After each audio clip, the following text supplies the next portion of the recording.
як нафар донишгоҳро дар 22 солагӣ хатм кард, аммо то ҳол дар ҷустуҷӯи кор аст. шахси дигар дар синни 25 директори кадом як ширкат шуд, аммо дар синни 50 солагӣ вафот кард. каси дигар дар синни 50 солагӣ роҳбари як ширкат шуд, аммо ба 51 надаромада фавтид. нафаре аз 3 гузаштаву то ҳол оиладор нест. аммо шахси дигар дар 25 солагиш ҳамсарашро бо 2 фарзанд танҳо гузошт. ё баръакс. макрон дар синни 39 солагӣ ва Роберт Мугабе танҳо дар синни 63 солагӣ президент шуданд. Шумахер дар синни 25 солагӣ қаҳрамон гардид.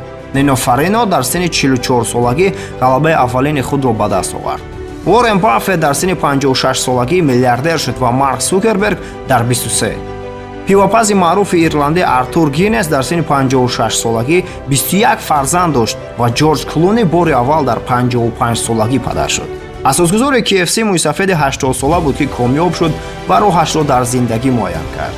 Ҷек Мао фарандаи Алибабаро барои ғояҳояш девона мехонданд ва борҳо барои шомил шудан ба донишгоҳу кор ҷавоби рад гирифтааст. ҳоло ба қатори беҳтаринҳои GT дохил мешавад. ҳамаи мо имкони муваффақ шудану аз худ дарак доданро дорем. новобаста аз сон. худи ҳозир бояд аз паси амал шуд. ба гапи касе гӯш накунеду кори дигаронро низ мисол наоред. истеъдоде ки дар ниҳоди шумост, дигарон онро орзу мекунанд. вақт меравад бебозгашт. биноан дуруст зистану хулосаи қатъӣ карданро имрӯз бояд омӯхт.